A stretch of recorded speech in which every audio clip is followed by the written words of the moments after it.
बहुत समय पहले एक छोटे से गांव में मिट्टी की दीवारों और छप्पर की छत वाले घरों के बीच एक परिवार रहता था।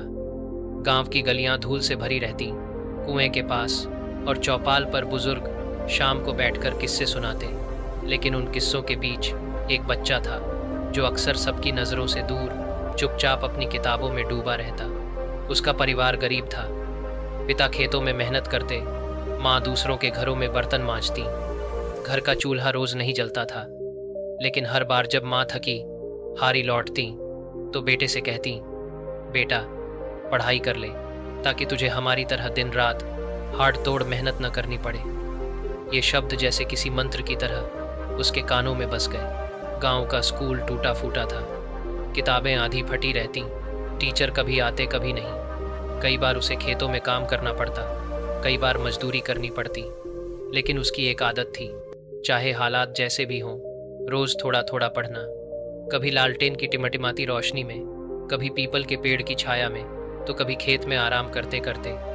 गांव के लोग कहते, ये लड़का तो पागल है, किताब ही किताब, देखना एक दिन बड़ा आदमी बनेगा। एक दिन पड़ोसी ने हंसते हुए पूछा, अरे बेटा इतना पढ़ने से क्या होगा, किताब से रोटी मिलती है क्या?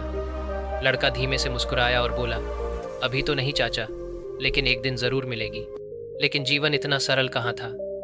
कभी घर में अनाज नहीं होता, कभी माँ को दूसरों के घर से उधार मांगना पड़ता। एक रात ऐसा हुआ कि चूल्हा तक नहीं जला। छोटे भाई बहन भूख से रो रहे थे। लड़का माँ से बोला, माँ मेरी किताब बेच दो, कम से कम बच्चों को खाना तो मिल जाएगा। माँ ने आंखों में आंसू भरकर कहा, नहीं बेटा, किताब बेची तो सपना भी बिक जाएगा। भूखा पेट एक दिन सह लेगा, लेकिन बिना पढ़ाई के सारी जिंदगी भूख सहनी पड़ेगी। उस दिन उसने त्याग का असली अर्थ समझा। धीरे धीरे वह बड़ा हुआ और शहर चला गया। शहर की चमक धमक देखकर वह डर गया। यहाँ हर कोई दौड़ रहा था, पर उसकी आदतें उसकी ढाल थीं।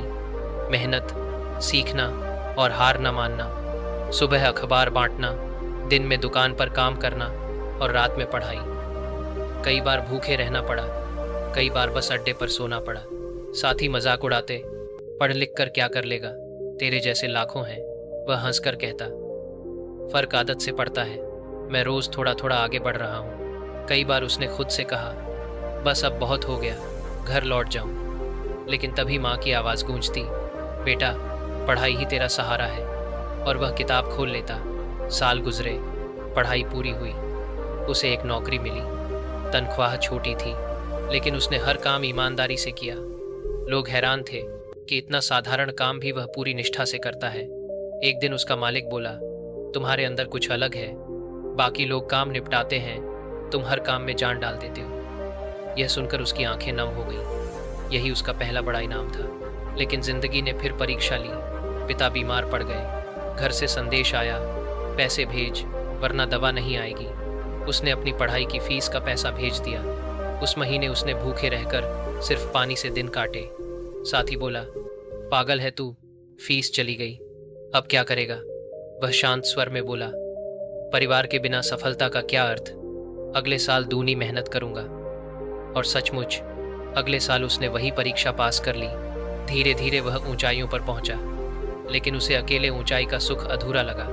वह गांव लौटा और देखा कि बच्चे अब भी पुराने हालात में हैं। उसने एक लाइब्रेरी बनवाई। शाम को खुद बच्चों को पढ़ाने बैठ जाता। बच्चे मजाक में कहते, साहब आपके पास तो बड़े काम होंगे, हमें क्यों पढ़ाते हैं? वह मुस्कुराता और कहता, बड़े काम, यही सबसे बड़ा काम है। अगर तुम सीखोगे तभी मेरी मेहनत पूरी होगी। कभी कोई बच्चा कहता, हमसे नहीं होगा, तो वह हंसकर कहता, अगर मैंने भी यही कहा होता तो आज तुम्हारे सामने खड़ा ना होता। हार मान लेना आसान है, पर जीतने के लिए आदत चाहिए रोज कोशिश करने की। धीरे धीरे उसकी कहानी आसपास के गांवों में फैल गई। लोग कहते, देखो ये भी तो हमारे जैसा ही था। लेकिन फर्क सिर्फ इतना है कि इसने हार नहीं मानी। उसकी जिंदगी लोक कथा बन गई। चौपालों पर बुजुर्ग उसकी कहानी सुनाते, बच्चे मंत्रमुग्ध होकर सुनते। हर कोई कहता, अगर वह कर सकता है तो हम क्यों नहीं। और यही कहानी आज भी गांव-गांव में सुनाई जाती है। ये कहानी बताती है कि सफलता कोई एक बड़ा कदम नहीं, बल्कि रोज की छोटी छोटी आदतों का फल है। बस एक आदत बना लो, हार मत मानो। सीख यही है कि जिंदगी चाहे कितनी भी कठिन क्यों ना हो, अगर इंसान रोज रोज छोटी कोशिशें करता रहे और मेहनत को अपनी आदत बना ले, तो कोई ताकत उसे सफल होने से रोक नहीं सकती। आदरणीय श्रोताओं, अगर आपको यह कहानी अच्छी लगी तो इसे दूसरों तक जरूर पहुंचाइए। चैनल को सब्सक्राइब कीजिए, लाइक और शेयर कीजिए, ताकि ऐसी प्रेरणादायक कहानियां आप तक हमेशा पहुंचती रहें।